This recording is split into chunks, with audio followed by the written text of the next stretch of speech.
Tama. Nasaan na yung gobyerno?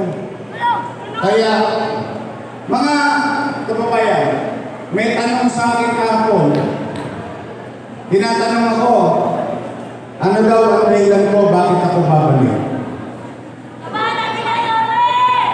Ano sa tingin niyo sa sagot na dahilan?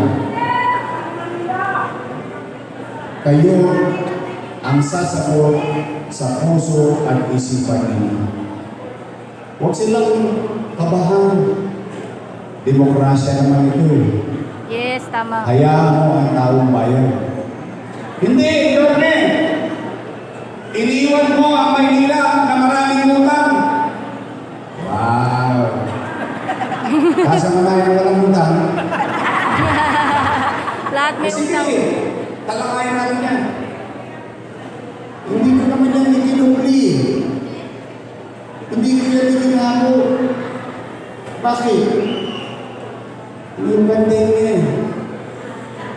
Nangangamba ang tao. Walang makakain. Walang trabaho. Oh, sinabi ko ba sa inyo?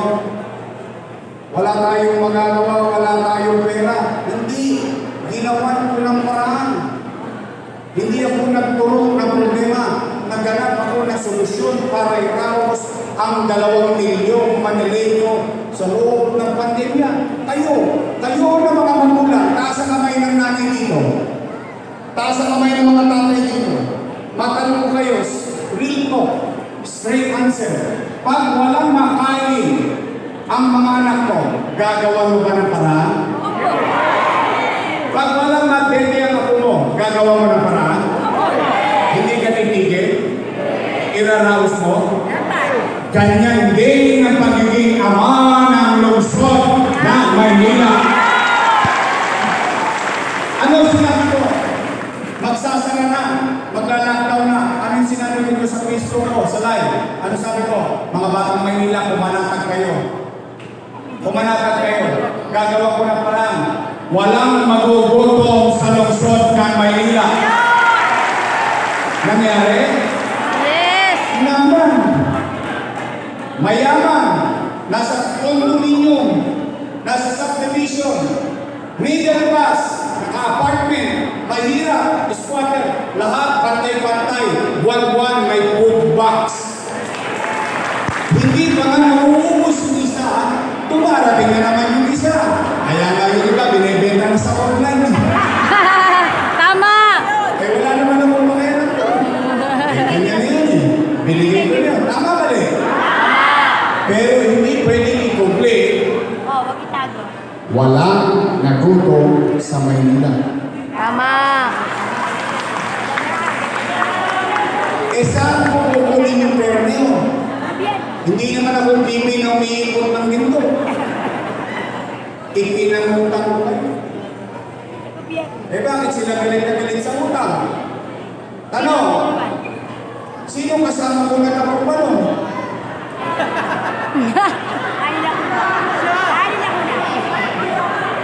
Di ba kasama ko sila nung kapagpano? Kung mali yun, mali din sila. Tama! Kung masama yun, masama rin sila. Wow! Bakit ako lang ang masama mo? O ngayon, nagkakalayin sila sa utang, eh obligasyon naman nila yan. Hiningi nila sa tao yan, na maging mayor sila, na panindigan nila yung responsibilidad. Puro sila utang, umalis sila dyan, ako magbabayad.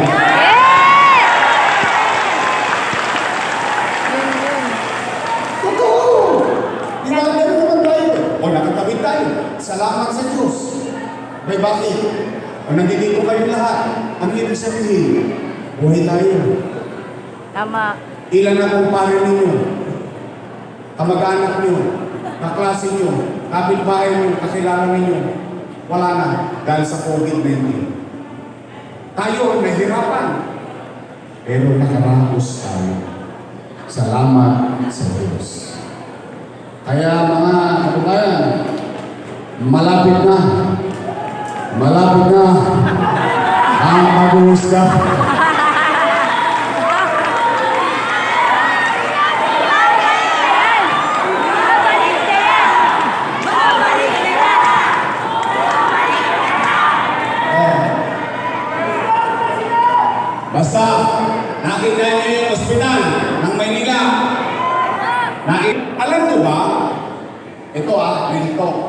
pwede nyo siya sa akin itong sasabihin ko. Punta kayo na San Sebastian Church. Meron doon 20 story.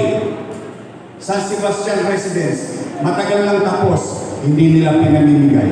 Yes, tama. O, yun na nga. Tingnan ninyo. Kasi importanteng magsisiyasa kayo. 20 story. Gawa na. Alam nyo bakit? Baka maalala nyo ako eh. Pero, di ba kapakinabangan ng tao yan? Yes. Hindi ko rin yan eh. Walang lang, ganda pala. Pera naman ang tao bayan yan eh. Ang ganda. Oh, malayo-layo yung San Sebastian. Ilalayo ko pa ng konti. Punta kayo sa Pedro Hill. Kanto ng Osmeña. May makikita kayo doon. Pedro Hill Residence. Tapos ka rin. Hindi pa pinamimigay. Bakit? Baka maalala niyo ako eh. Kaya nga yung mga billboard sa Trino, tinanggal nila eh. Para makalimutan ninyo ako eh. Bakit hindi pinamimigay? Oh, lalapit ko na ngayon. Alam niyo yung San Lazaro? Punta kayo San Lazaro. Yung tapat na San Lazaro. Yung likod ng fire station. 20 story. 42 square meter. Tapos na rin. Hindi pinamimigay. Alam niyo sino makikinabang doon? Alam niyo yung squatter doon sa gilid?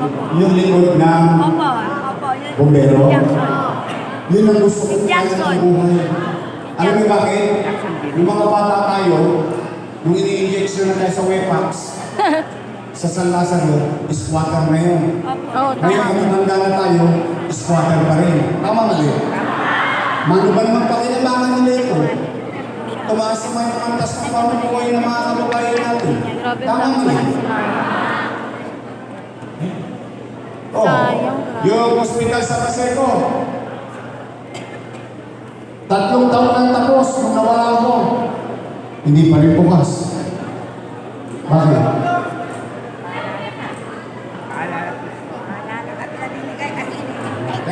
Kaya ko yung sinasabi. Kasi bakit? Lahat ng pera ninyo, natanganan ng tao. Lahat ng pera ninyo, nakita ng tao. Lahat ng pera ng gobyerno, pinakinabangan sa kasalukuyan at sa mga darating na taon ng buhay ng bawat batang Maynila. Kaya, kung ako'y mali sa aking ginawa, hayaan ko ng taong bayan ang maghusga. Tama mali? Tama! May payo ko sa kanila, mag-report naman kayo sa taong bayan.